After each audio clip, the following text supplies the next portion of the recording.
आप सभी के हृदय में विराजमान परमात्मा को मेरी राम राम।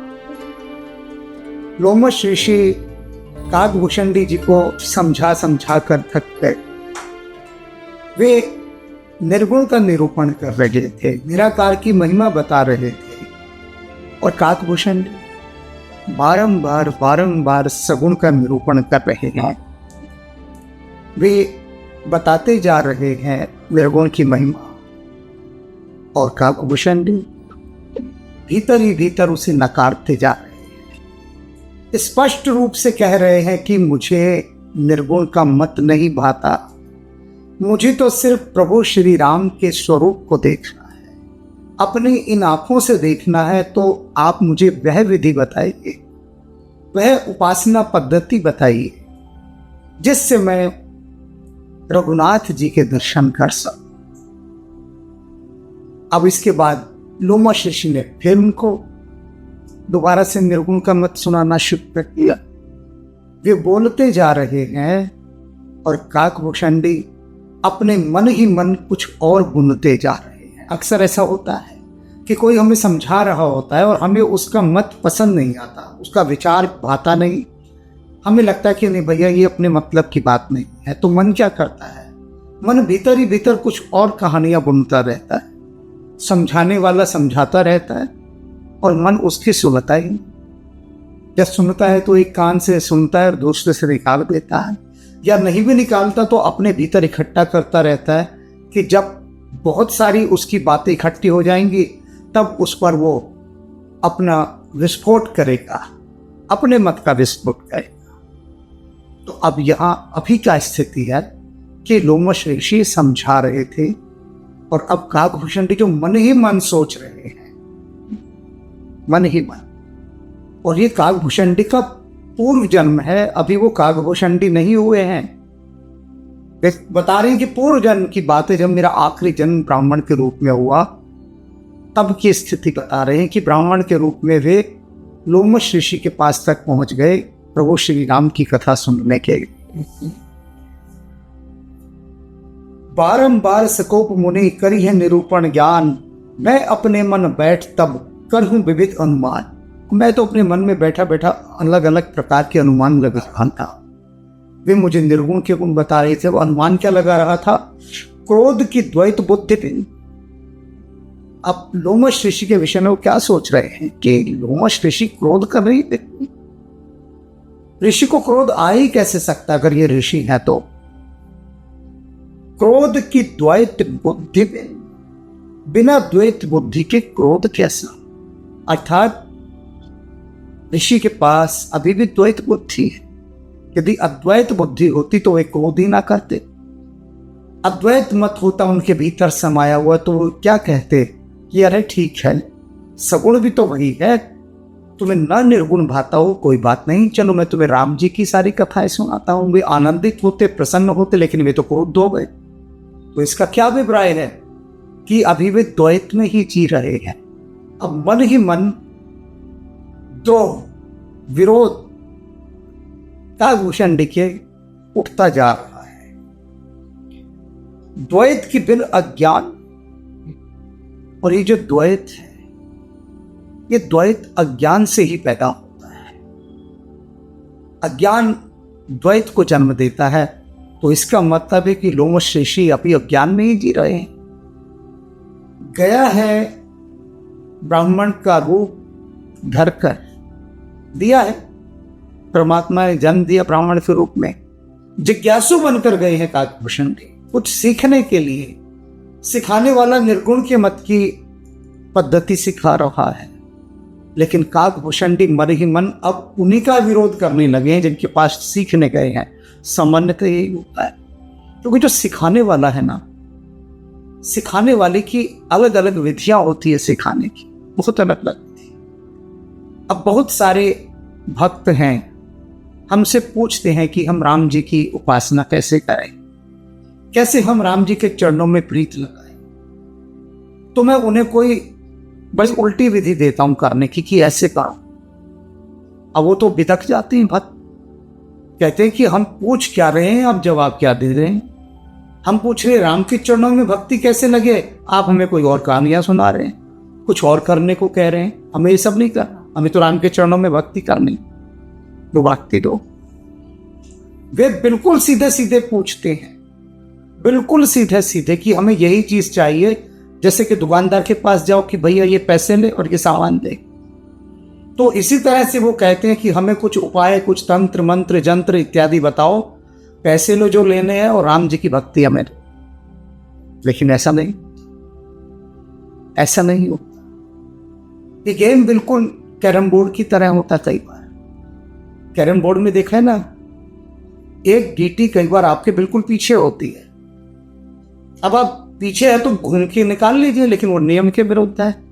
तो कई बार क्या होता है, जो स्ट्राइकर होता है उसका, कैरम बोर्ड का, वो दूसरे कोने में मारना होता है, ले जाकर वो वहां चोट लगती है, वहां से घूमता हुआ आता है, फिर उस कोने में जाके पीछे उस गोटी को निकालता है, तब निकालता है। तो वे जो रहस्यदर्शी हैं, वे रहस्यदर्शी जानते हैं कि साधक की यात्रा होनी कैसे है, किस ढंग से करानी है, अभी वो किस स्थिति पर है, किस स्टेज पर है, उसकी स्टेज देखते हुए तब वो उसको कोई ना कोई टेक्निक देते हैं, कोई विधि देते हैं। लेकिन जो साधक है उसमें इतनी बुद्धि थोड़ी ना है ही नहीं थी बुद्धि।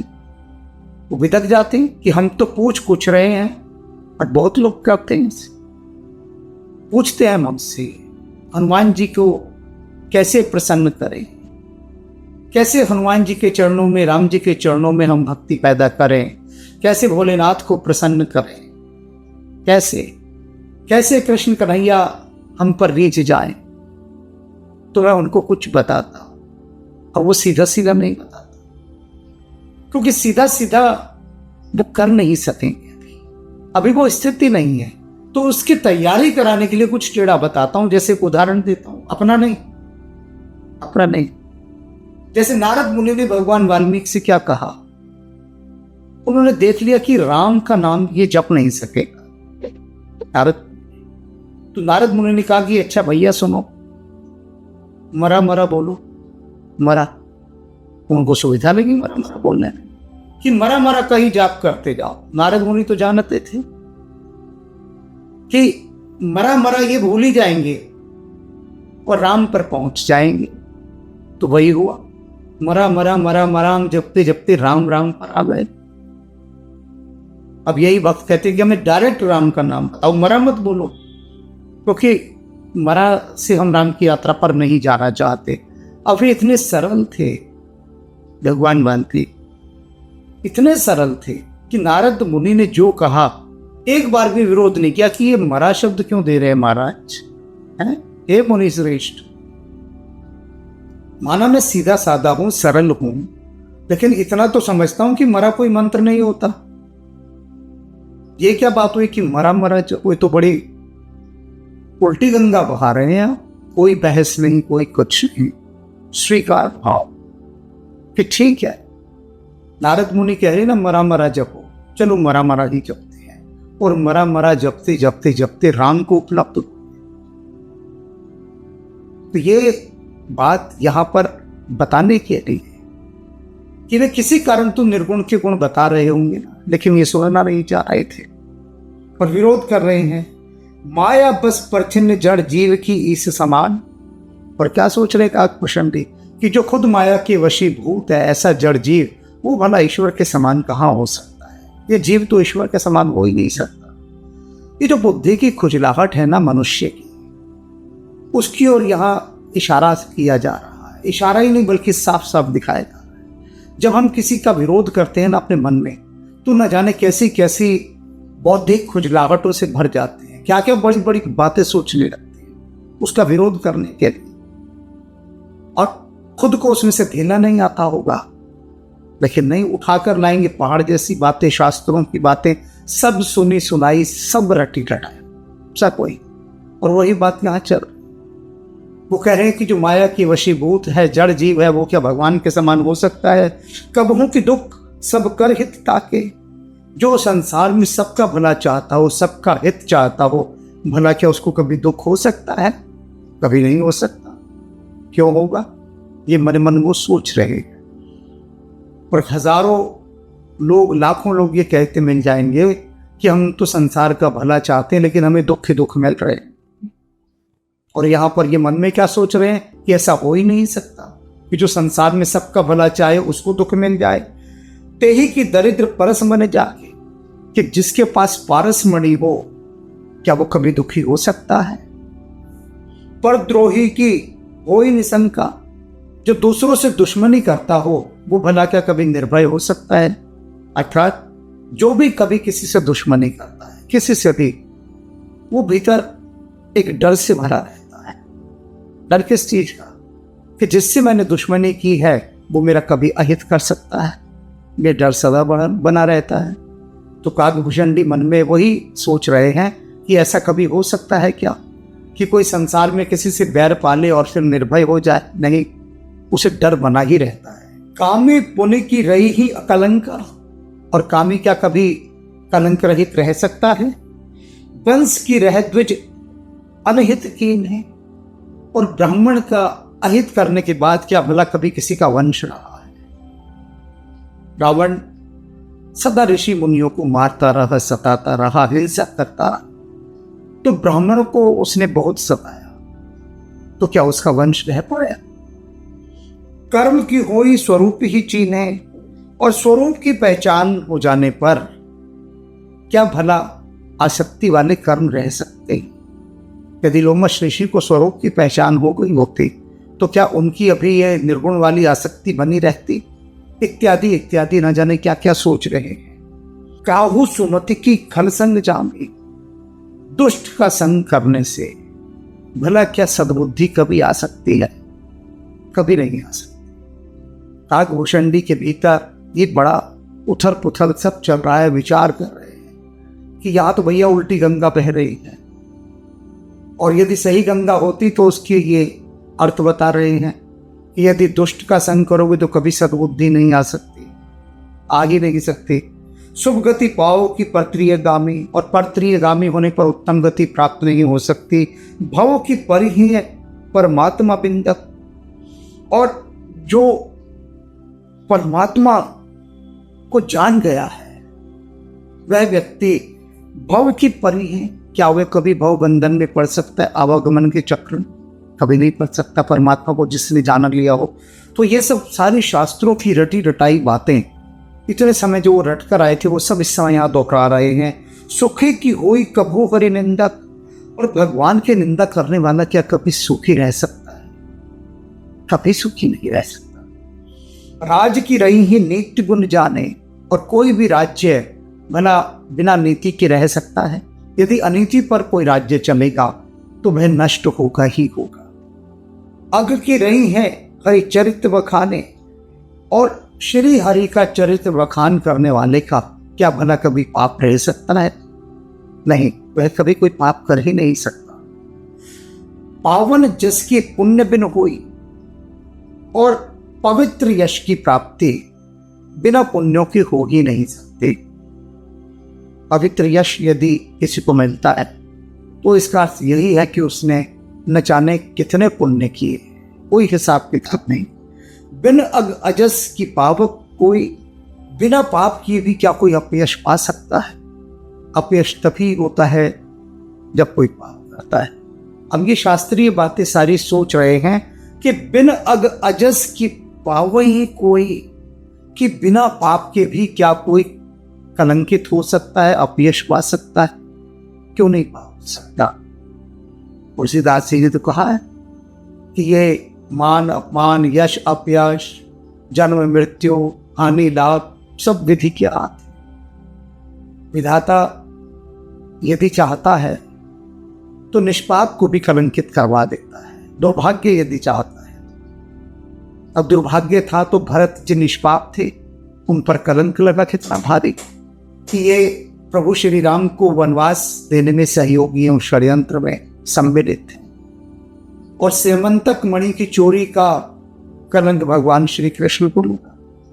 क्या इनमें से किसी ने पाप किया था? किसी ने भी नहीं किया था, लेकिन बड़ा भारी कलंक लगा। और यहां पर ये क्या सोच रहे हैं? बिन अजस की पाव ही, बिना पाप किए भला कोई पाप के कलंक का भागी बन सकता है? मन ही मन सोच रहे काकभूषण जी कि ऐसा हो ही नहीं सकता कि किसी को कलंक लग जाए और उसने पाप ना किया हो। पाप किया होगा तभी कलंक लगेगा, लेकिन ऐसा नहीं। ये जो दुनिया है, ये जो संसार है, बहुत विचित्र है, बहुत विचित्र।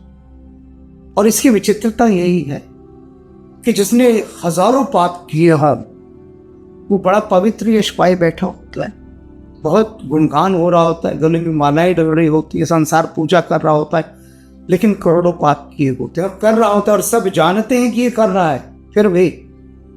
और कई ऐसे होते हैं कि जिन्होंने कभी कोई पाप नहीं किया, जीवन में पवित्र आत्माएं हैं, लेकिन बड़ा भयंकर कलंक झेल रही होती हैं। तो ये सब विधिघात है, लेकिन ये रहस्यों को काकभूषण भी उस जन्म में नहीं समझ पा रहे। शास्त्रीय बातों को इनका मन दोहरा रहा है, केवल शास्त्रीय बातों। तो जब हम केवल रटी रटाई शास्त्रीय बातों को आधार बनाकर कोई निष्कर्ष निकालते हैं, तब हम सत्य को नहीं पा सकते। जैसे मैंने भी बताया ना कि कोई कोई भक्ति करनी है राम की और उसे को भैया मरा मरा जब, तो बेहद रुष्ट हो जाएगा, कुपित हो जाएगा, नाराज हो जाएगा कि ये क्या अपवित्र शब्द बोल दिया, मैं तो राम का नाम लेना चाह रहा हूं और तुम मरा बोल रहे हो, है ऐसा शब्द बोल रहे हो। तो जो थोड़े सयाने हैं, समझदार हैं, वो इस मार्गदर्शन को, इस सुझाव को, इस परामर्श को, इस साधना को कतई न करें, कभी ना करें। सयाने होते हैं ना, चतुर। तो जो ज्यादा सियाना होता है ना, वो अपनी शाणपंथी में ही मारा जाता है।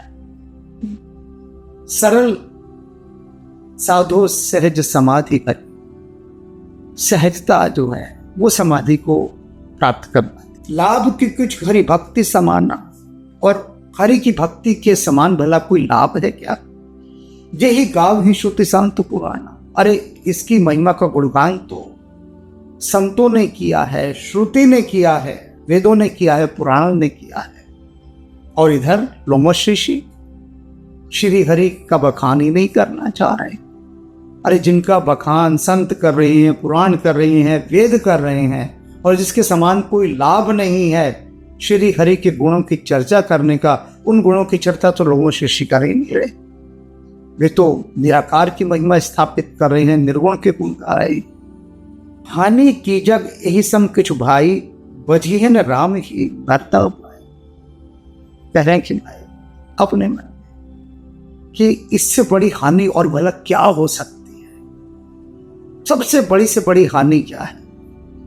वही मन में सोच रहे हैं अभी कि इस नर तन को पाने के बाद भी अगर कोई राम को नहीं भज रहा, राम के भजन नहीं कर रहा, राम के चरणों में प्रीति नहीं लगा रहा, तो इससे बड़ी हानि कोई नहीं है। सबसे बड़ी हानि है हानि की जग यही सम किछु भाई, भजिए न राम राम ही नरपत भाई। राम को ना भजना, नर का तन पाने के बाद भी, मनुष्य का चोला पाने के बाद भी। और लोमश ऋषि ये राम को तो भजने कोई तैयार नहीं है, राम की तो कथा ही नहीं सुनाना चाह रहे, राम की तो महिमा ही नहीं बताना चाह रहे, सगुण को तो ये सिरे से नकार रहे हैं, जो कि सबसे बड़ा लाभ है, सबसे बड़ा लाभ। और जहां कुछ है ही नहीं, केवल शून्य है, केवल निराकार है, उसकी महिमा स्थापित कर रहे। अरे राम को छोड़ के तुम निराकार में क्यों चाह रहे हो पहले? तो ये उनको समझ ही नहीं आ रही काकभूषण की बात। अग की सुनता सम को छुपाना, और चुगलखोरी के समान क्या कोई दूसरा पाप है? बड़े से बड़े पापों में एक पाप है चुगलखोरी। जान लीजिए क्यों पाप?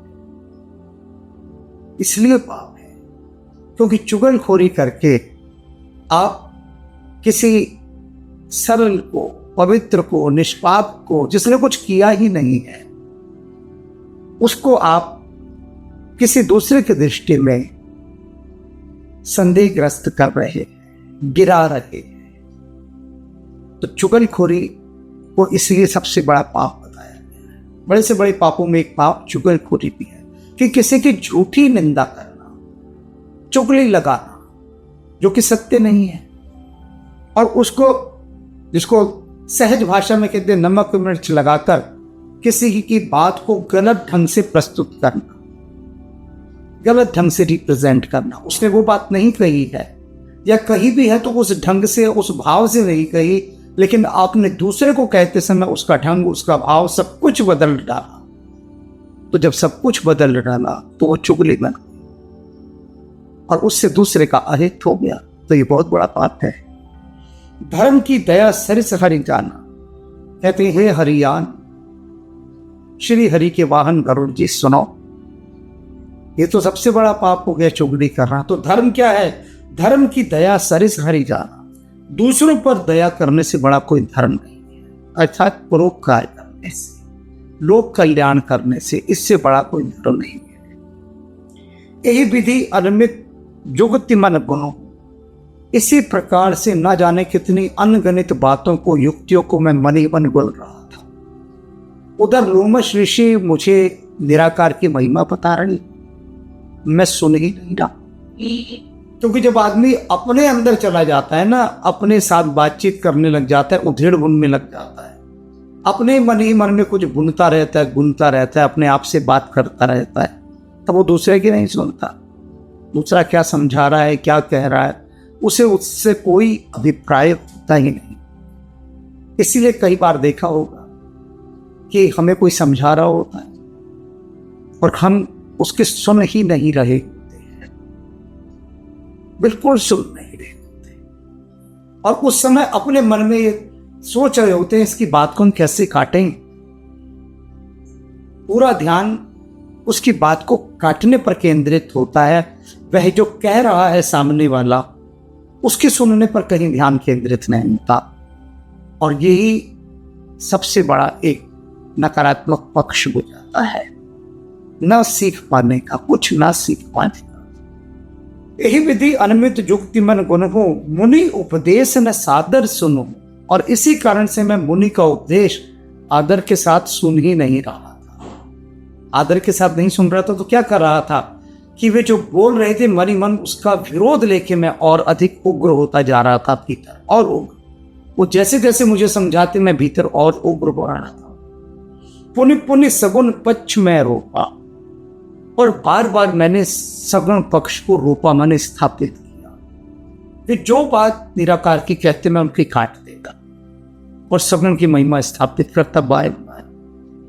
अब हद हो गए तो ये उनसे कुछ सीखने है, लेकिन वहां बहस करने बैठ गए। और बहस भी कैसे? बड़ी भयंकर, बड़ी भयंकर, कि जिनके पास तुम शिष्य भाव से गए हो, जिज्ञासु का भाव लेकर गए हो, याचक बनकर गए हो, तो क्यों गए हो? यही मानकर गए हो ना कि वे तुमसे ज्यादा जानते हैं, तभी तो गए। अब जब तुमसे अधिक जानते हैं तो कुछ अधिक ही बताएंगे, लेकिन वो अधिक हजम नहीं होता, डाइजेस्ट नहीं होता, उसे साधक पचा नहीं पाता। और जब पचा नहीं पाता तब जो महापुरुष हैं वो उसको बहुत हल्की मात्रा में विधि देते हैं, यानी लाइट डोज देते हैं कि जिससे पच जाए उसे, इसलिए वो ऐसा करते हैं। अब तब मुनि बोले हूं बचन सको। अब लोमा शिष्य ने देखा ये तो बहस करने लगा भाई, ये जो ब्राह्मण मेरे पास आया है, राम का भगत, राम के दर्शन करने का जिज्ञासु, इच्छुक, प्यासा, जो भी कुछ कह लो, और ये तो मुझसे बहस करने पर उतर आया और बारंबार बहस कर रहा है। उसकी इस प्रतिक्रिया को देखकर लोमश ऋषि को बहुत क्रोध आ गया। क्रोध में भर गया। क्रोध में भरना स्वाभाविक था कि जो सीखने के भाव से आए और वो सीखना ना चाहे और आपसे बहस करने लग जाए, तब क्या कीजिएगा? या तो उसको कहेंगे कि भैया तो निकल यहां से, और या उस पर पहले भयंकर रूप से क्रोध करेंगे। अब वही लोमश ऋषि ने किया, भयंकर क्रोध किया। अब जब क्रोध किया तो क्रोध के साथ कुछ कहा भी होगा, क्योंकि क्रोध अभिव्यक्त कैसे होता है? वाणी के द्वारा। शब्दों के द्वारा, कठोर शब्दों के द्वारा। अब लोमश ऋषि काकभूषणी पर जो बौछार करेंगे क्रोध की, उस क्रोध की बौछार को बहुत ध्यान से समझना है, बहुत ध्यान से उसे सीखना है। क्रोध कैसा है? कोई साधारण क्रोध नहीं, बहुत विचित्र प्रकार का क्रोध है। और इस क्रोध को जान पाना सरल नहीं है, क्योंकि इस क्रोध में रहस्य छिपा है। इस क्रोध में कोई द्वेष नहीं है, कोई ईर्ष्या नहीं है, कोई घृणा नहीं है, कुछ भी नहीं है। इस क्रोध को बस ऐसे समझ लीजिए कि जैसे कि कोई प्रतिमा बनानी हो तो पत्थरों की काट छाट करने के लिए बहुत सारे छेनी हथौड़ों को चलाना पड़ता है। तो ये क्रोध एक मूर्तिकार के द्वारा चलाए गए छेनी हथौड़े ही हैं जो काकभूषणी की प्रतिमा को अब निखारेंगे। लेकिन ये जो क्रोध उठेगा, उस क्रोध को बड़े ध्यान से देखना है, बड़े ध्यान से। और ये हम कल देखेंगे, आज नहीं। आज तो बस हमने देखा कि किस किस तरह से मनुष्य कितनी ऊंची ऊंची बातें सोचता रहता है बैठा, आता उससे कुछ नहीं, बातें बहुत बड़ी बड़ी सोचता है, भी बहुत बड़ी बड़ी। जैसे इस समय काकभूषणी सोच रही थी, उधर लोमश ऋषि समझा रहे हैं, लेकिन मन ही मन ये कह रहे, मैं पता नहीं उस समय क्या क्या सोचता जा रहा था, क्या क्या बुनता जा रहा था, अपने ही अनुमानों में खोया हुआ था, अपनी ही दुनिया में खोया हुआ था। तो जब भी किसी के पास कुछ सीखने जाए तो बड़ी ग्राहकता के भाव से जाना चाहिए, यानी रिसेप्टिविटी के साथ। बी ए रिसीवर, तभी सीख सकते हैं। अपने दिमाग को बिल्कुल एक तरफ कर, एक तरफ। बुद्धि को कह दिया जाए कि तुझे बीच में नहीं बोलना है, जो मैं सुनने जा रहा हूं उसे सुनना है, बस बाद में बात करेंगे घर आकर, उस समय कोई बहसबाजी नहीं। जब ये समझाकर बुद्धि को कहीं जाएंगे सीखने, तब बात उतरेगी भीतर, वरना भीतर नहीं उतरे, जैसे काकभूषणी के नहीं उतारे। तो आप इस कथा में कल उतरेंगे। तब तक के लिए लॉकडाउन।